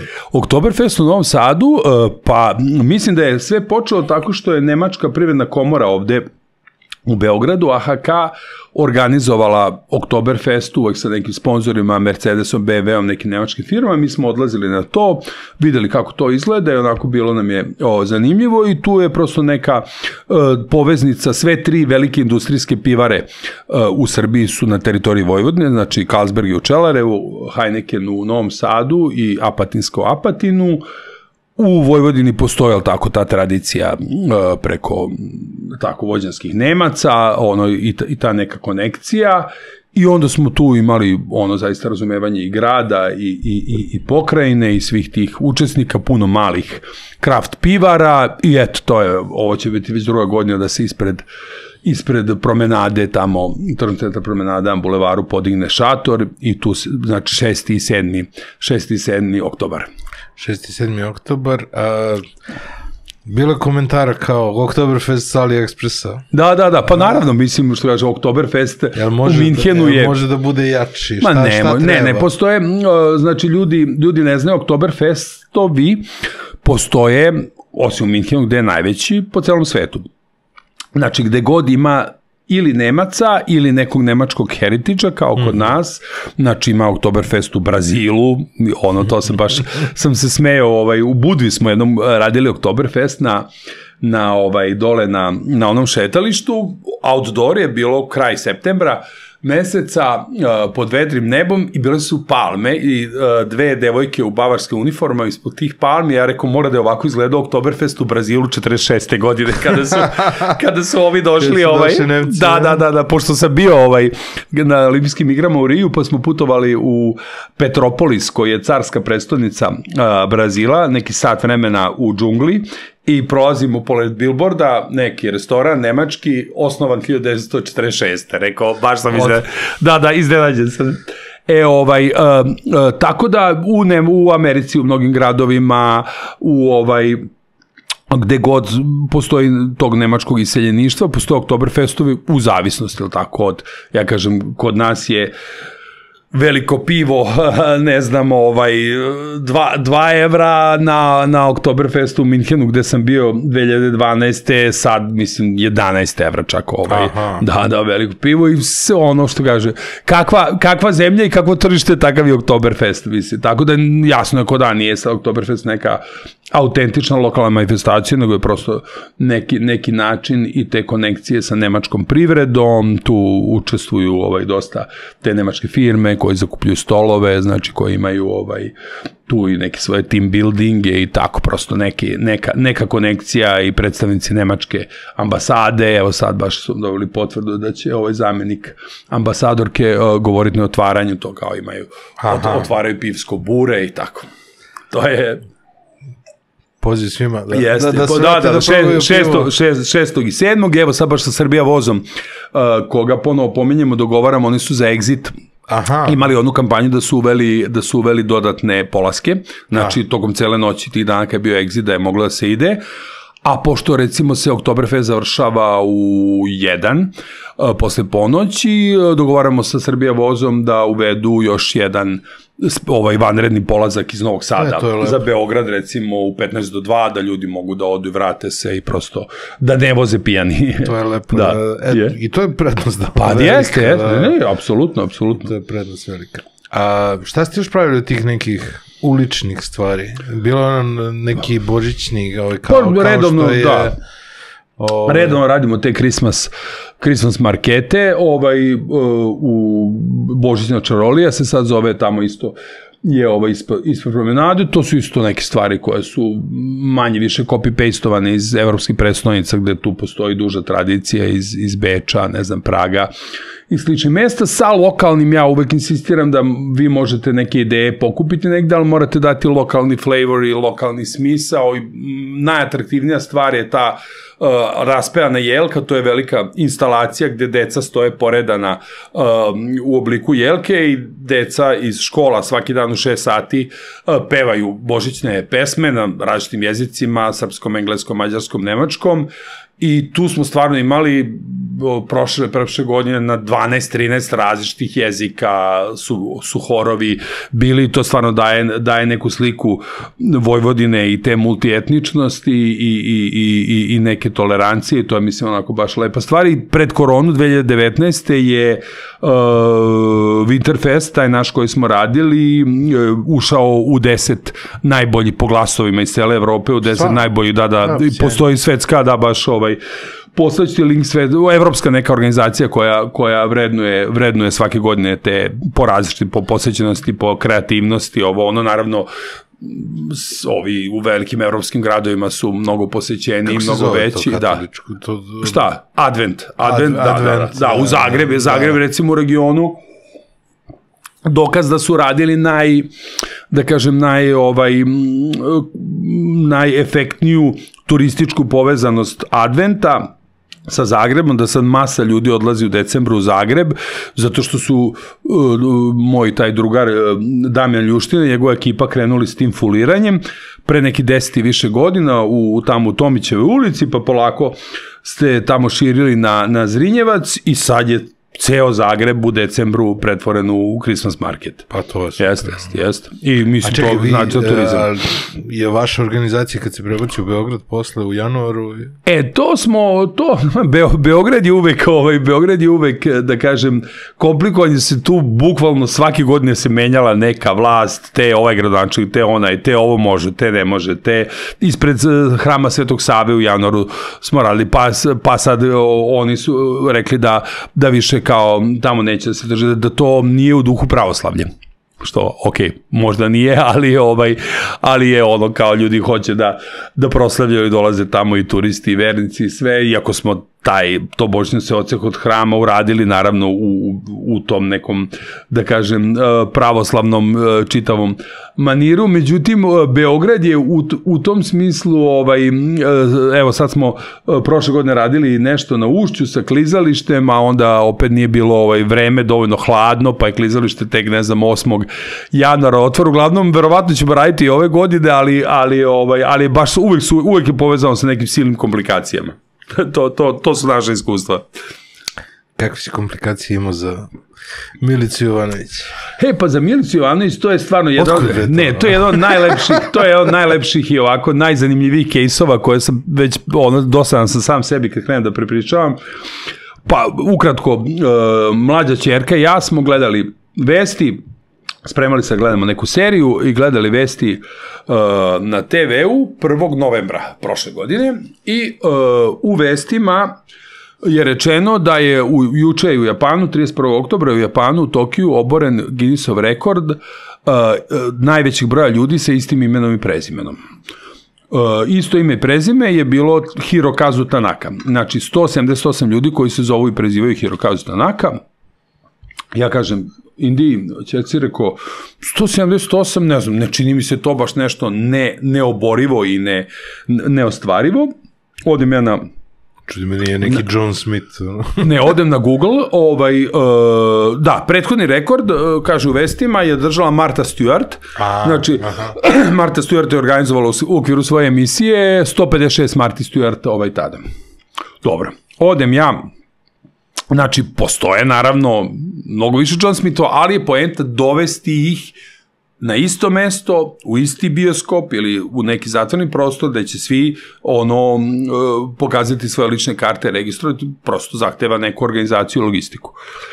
Odem na net, proverim najčešće muško ime u Srbiji Dragan, žensko ime Milica. Najčešće prezime Jovanović, Nikolić, Petrović, Marković.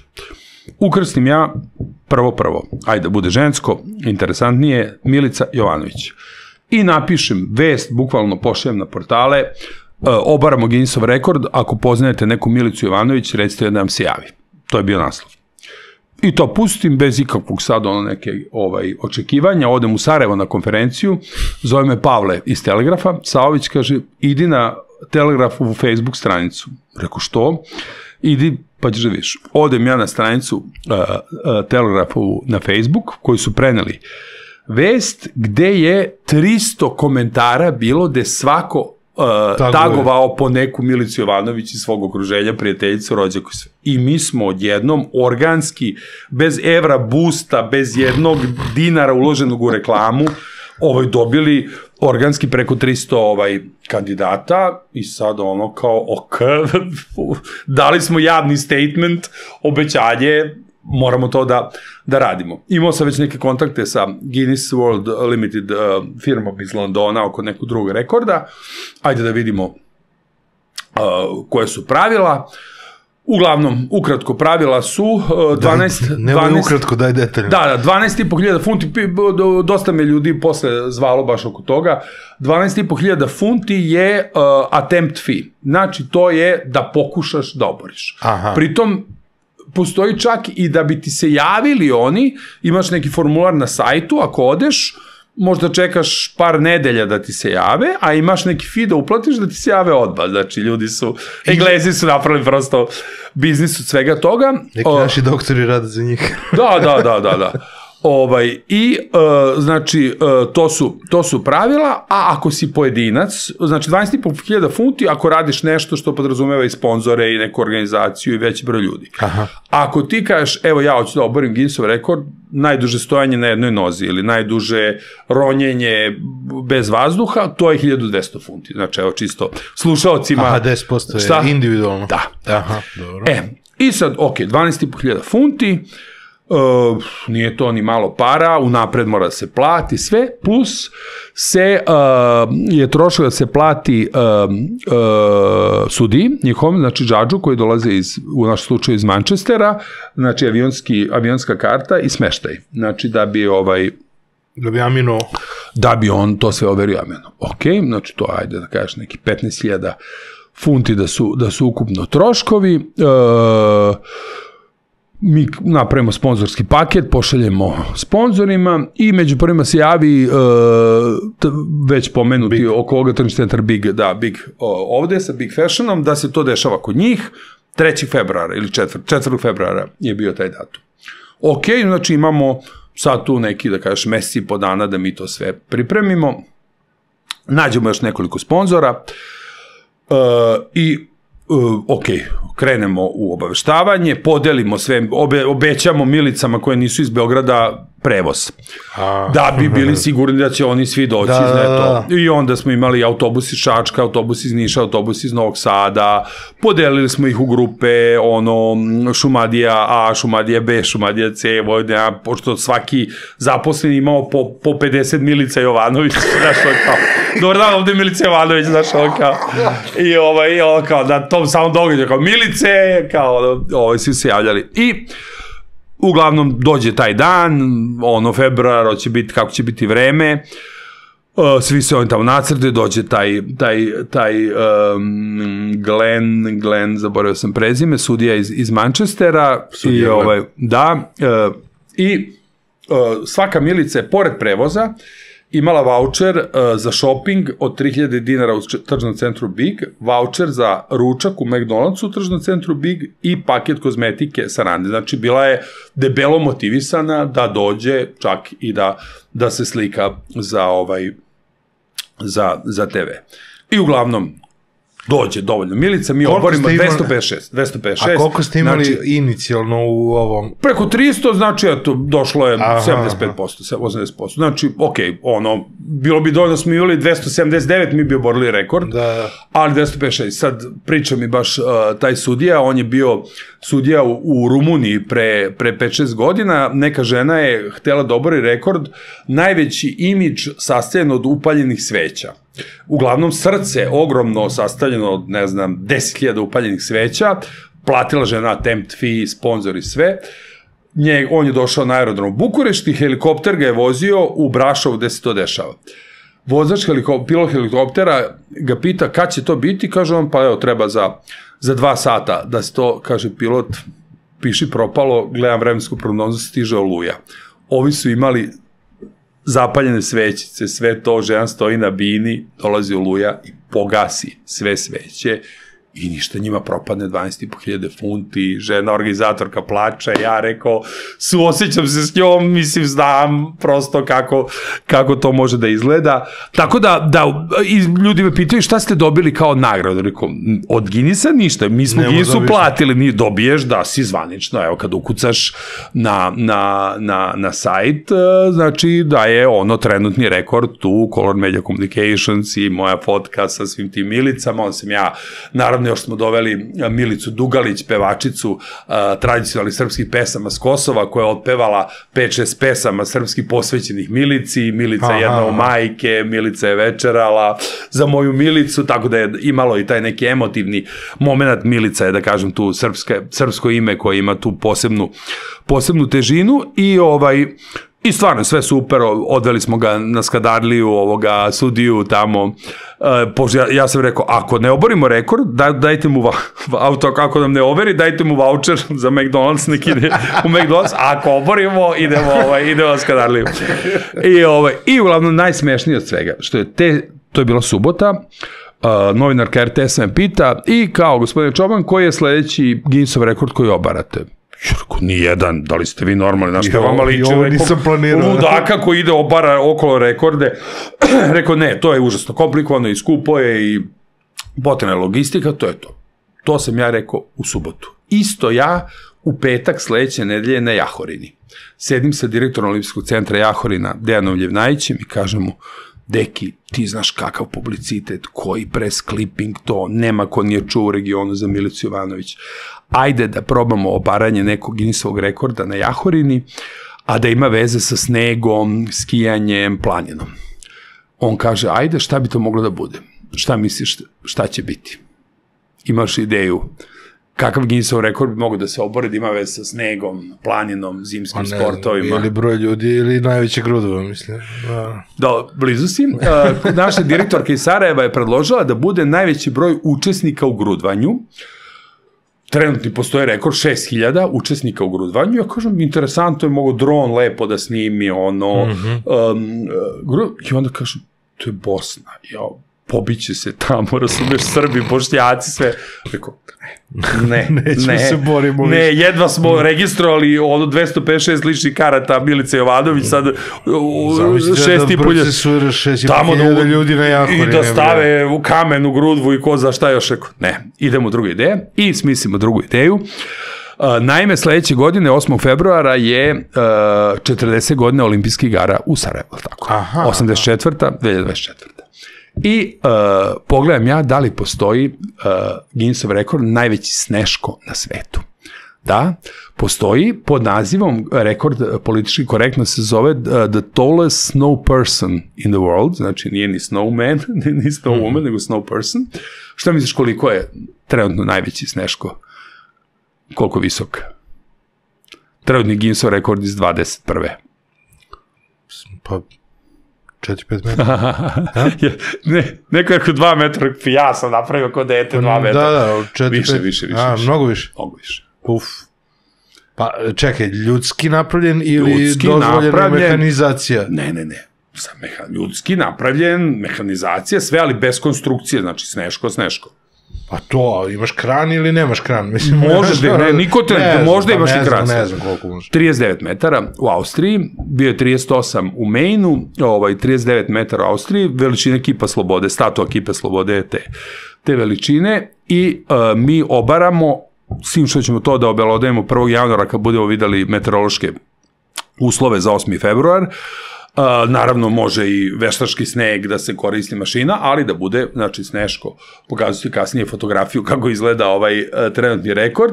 40 metara, 40 godina olimpijskih igara, zimskih olimpijskih igara u Sarajevu, to je scena koju će snimiti bukvalno sve televizije, pogotovo Sarajevo, posljedna težina. U samom slučaju, đavo mi ne da mira, eto, odgovor na pitanje, nakon što sam rekao ženi da mi ne pada na pamet. Samo za 5 dana. Za 5 dana sam se već uvalio u novu, naravno odmah, pošto sneško, tako, šta ima na glavi, šerpu kao kapu, predložio sam Metalac Gornji Milanovac da napravi najveću šerpu na svetu koja će biti kapa Snešku, da bude sponsor. Što je isto zeznuto, da ne proburazi celog Sneška. Naravno, da bude sve.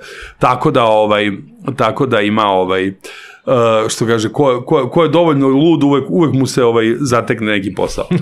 Da uvek nađe sebi. Uvek nađe sebi za animaciju.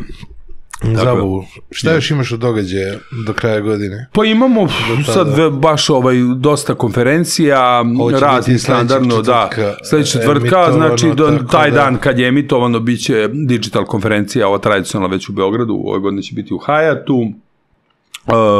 Imaćemo još nekoliko konferencija u oktobru, neku zdravstvenu konferenciju smo započeli prošle godine pod da kažem, parafrazom Konstraktine pesme Nacija mora biti zdrava se zove je naziv te konferencije.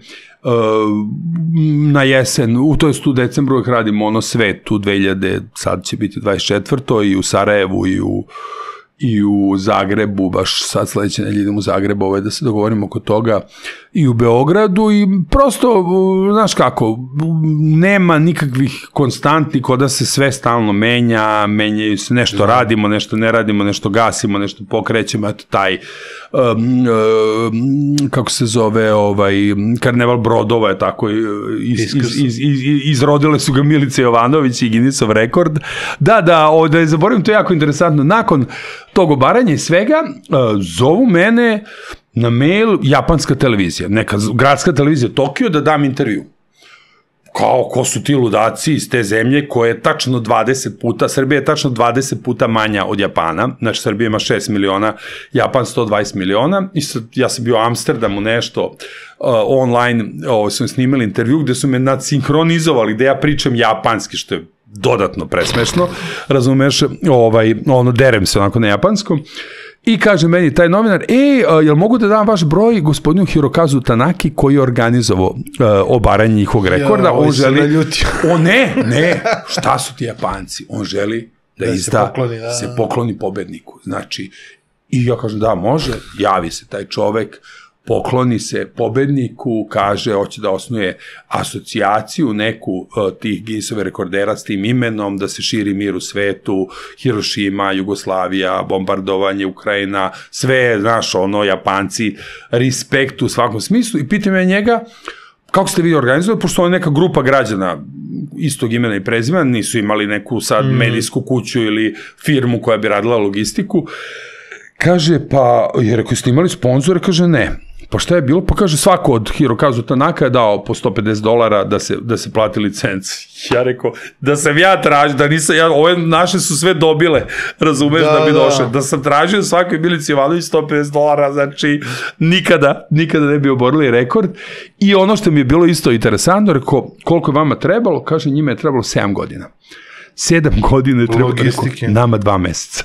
I kao, znaš, 20 puta manja Srbija, sa ipak manjim mogućnosti da dođeš do toga, ali hoću da kažem, to je, eto, za kraj neki duh optimizma, da je moguće sve, da je, sad je to trivialna stvar, obaranje Guinnessovog rekorda za Milicu Jovanović, ali je moguće i oboriti Guinnessov rekord i uraditi nešto bolje i mnogo brže i mnogo organizovaniji od samih Japanaca. Taj Glenn, sudija, je ovim mojim koleginici rekao, stvarno svaka čast, bio sam na mnogim obaranjima, ali ovoliko da je sve bilo organizovan pedantno, svi su znali šta rade, nisam bio. Što znači, može se. Dobro, to je tebi ova konferencijska logistika malo... Jeste, naravno. Što ti taj domen događaja imaš već u malom prstu. Da, već sve znamo, lokaciju, vreme, iznenađenja, evo sad radimo Dan Amerike u Beogradu, 56 svaki dan, evo sad gledam poruke iz Krsava, ovaj može, ovaj ne može, pomeri ovoga, ovaj sleće tamo, ne znam, opozicija u Skupštini pravi frku, hoće biti u ovoj sali, hoće biti u, ne znam, srpskih vladara. Znači, mi smo navikli na improvizacije i na to, naš ljudi u nekim normalnim sistemima poput, ne znam, Japana, Švajcarske, Nemačke, znaš, on kao nešto radi, i radi tu, lupa, Minhenski bezbednostni forum, radi 20 godina pod istim uslovima, s istim sponzorima, koji god gradonačelnik da dođe, to podrži, kod nas bukvalno, pogotovo to u Beogradu, svaki put iznova, svaki put, i to zaista, neko kad gleda sa strane, može da mu se čini s jedne strane kakvom lakoćom se to sve radi, a neko kaže, ti si lud, ja bi kao davno, znači gomila ljudi, prosto ne bi imala živaca za tu vrstu cimanja, za u suštini malo para. Mislim, ništa o čemu mi sad smo pričali ne generiše neke milione, razumeš, nego sve su to neki poslovi, eto tako, konferencija, festival, ostane nešto, ide se, znači, nigde se tu ne zarađuje neke silne pare, ali smo mi,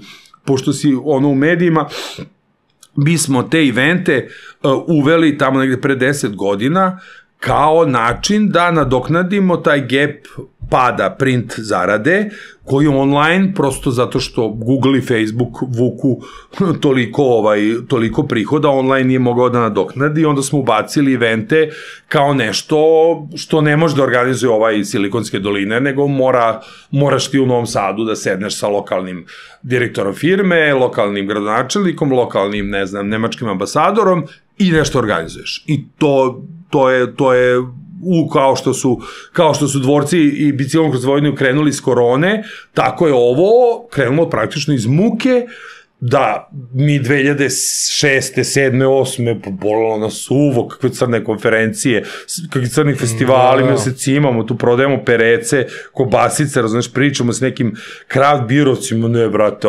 tiraži, nebu pod oblake, prihod od oglasa, sve. I sam događaj ti... Old world. I sam događaj ti još dodatno kreira gomilu medijskog sadržaja. Naravno, događaj imaju tu vrstu jer imaš tu onda povratni. Prvo imaš medije gde možeš da promovišeš događaj koji praviš, a onda imaš posle toga i sam događaj ti generiše sadržaj koji možda objaviš u medijima. Apsolutno. I to su sve prednosti. Ja kad sa klijentima pričam koji imaju neku ideju i nešto hoće neku kompaniju, ja kažem događaj koji može da se uradi za relativno ne znam kako velike pare, je najbolji način, jer ti onda imaš povod. Ti onda kao gostuješ u jutarnjim programima, 7 dana pre najavljuješ konferenciju da će biti to i to. Najavljaš na društvenim mrežama, uradiš anketu na Twitteru, evo sad za Dan Amerike smo uradili anketu šta je za vas najveća vrednost u američkom društvu, da ljudi glasaju, to već onda ljude podeli, engage-uje da tu nešto učestvuju. Posle konferencije, to što ti rekao, imaš prosto neki content, sadržaj koji možeš da... Nešto je rečeno. Da, nešto je rečeno, pa tako je. I tako da, mislim, događaj je samo što kod nas zaista kada bi imali smo, moram da kažem, neki kontinuitet relativne normalnosti. Eto, poplave su bili 2014. Korona 20. Eto, tih 6 godina mogu da kažem da je postojao, znači dinar je, kao valuta je bila čvrsta, šta god, ali ako ti fakturišeš, ne znam, 1000 evra, ti i naplatiš vrednost od 1000 evra, znači za mesec, 2 ili 3, ali ne pojede ti inflacija kao što ti je jela. Mi smo recimo 2008. Naša štamparija izgubila je u kursnim razlikama samo od avgusta do decembra 1.000.000 evra. Znači 1.000.000 evra smo mi izgubili bez da smo pomerili šibicu na stolu. Tako što smo kupovali hartiju od finaca za evre, a novine svoje koje se štampaju od te hartije prodavali za dinare i naplaćivali ih od distributera za 60 dana. Znači, samo to. Bez kockanja, bez ikakvih rizičnih poslovnih poteza. Tako da za nas, koliko god ekonomisti kritikovali fiksni kurs dinara, za nas je on značajan, jer prosto čuva tu neku vrednost koju mi naplaćujemo, sad neki veliki sponzori, u jednom momentu su imali 120 dana valutu, pa i preko 120 dana valutu. To dočeka ti, brate, dok zaboraviš da si imao manifestaciju i da si fakturisao. A opet, i sad, unutar svemu tome, znači, od 14. do 20. je to bilo okej, stvarno, i stalno smo imali taj neki rast, onda došla korona, potpuno taj deo razorila, mi smo prebacili deo na online konferencije, ali tu prosto to možeš ako imaš neke budžetske pare, ali tu nemaš neke sponzore, da tu nakačiš na to, onda je počelo malo da živnjava, 21. Onda je došao rat u Ukrajini, neki veliki sponzori tog momenta kada je počeo su se zamrzli, tek kasnije odmrzli sve. Tako da od kako se bavimo ovim poslom medijskim od 92. znači do danas, to je, sem tih 6 godina stalno, taman krene rat, krene drugi rat, hiperinflacija, bombardovanje, prođe 5. oktobar, ubiju Đinđića, malo se normalizuje, Kosovo proglasi nezavisnost, zapale se ambasade u februaru 98. Taman kažemo, sad će biti super, jesen 2008. počne ekonomska kriza, znači stalno je bilo nešto, ali valjda to čoveka istrenira u tim improvizacijama i da mu neku mogućnost, ali znaš, pitanje je samo to možda naša generacija je spremna, nisam siguran da su mladi ljudi danas uopšte spremni da učestvuju u toliko, u kontinuitetu nekom, u tolikoj tolikim brojem jednačina sa puno nepoznanica. Mislim, bukvalno ti u sve što ulaziš sa zgomilom nepoznanica. U tom rvanju sa stvarnošću. Da, ne znaš ko će biti ministar za 6 meseci, hoće biti izbora, neće biti izbora, ne znaš ko će, razumeš da li će ovi da katuju budžete, šta će biti, mislim, zaista toliko je Totalno sve nesigurno. Toliko je tu sve nesigurno, ali šta se radi, show must go on. Da, ali ta neka snalažljivost nekih starijih generacija, naš mladi drže gomilu sada znanja u malom prstu. Apsolutno. Ali to, da li do kog nivoa su oni spremni da se cimaju? Jeste. A koji je trenutak kad će oni kažu, ma čemu bre sve ovo odaja? Ne, oni se opredeljuju za te neke tehničke, ili da kažem, znanja, IT, nauke, da je vrlo jasno to kao ja znam da radim, toliko ću biti plaćen, ako ne tu, otiću tamo i to je to. A sad ti da tu nešto kao kreneš, prosto mi kažu I ako nisu, odeš? Jeste. Ne, baš sam ovih dana imao dosta razgovora na tu temu da prosto mladi ljudi nemaju nikakvu motivaciju, ne vide sad neku budućnost. Mi smo počeli u nekim okolnostima kad nismo ni mogli da idemo ili su bile takve okolnosti i sad već sa 55 godina gde ću sad? Mislim, nemam gde. A oni prosto logično, ceo svet je tu, možda ne znam konobarisat ću na kruzeru za ozbiljne pare koje će mi tamo ostati, pošto jedem, pijem. Na kruzeru u Beogradu već daju 1000 evra. Pa to ti kažu, zamisli tek tamo, da. Na pljeskavicama. Jeste. Nema ljudi. Jeste, da. Kako gledaš na podcaste?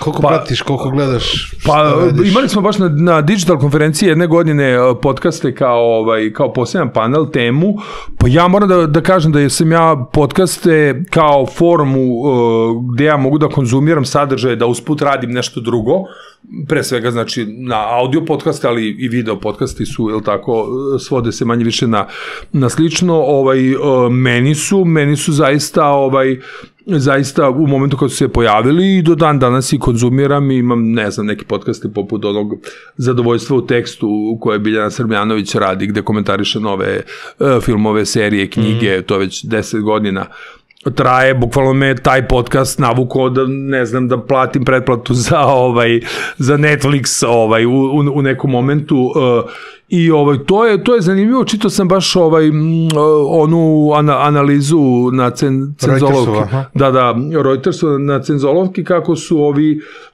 informativni podcasti u problemu, a niše, jel tako, neke specijalizovane funkcionišu i to mi je prosto logično nekako.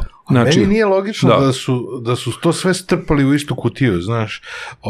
Po meni je podcast da ti ja ćaskamo. Da. Pa mi onda da neko ko se bavi informativom iz mog i tvog ćaskanja uzme, izvuče članak o Milici Jovanović. Da, ili izvuče članak o Fantastu, razumeš? Meni je nekako podcast izvor.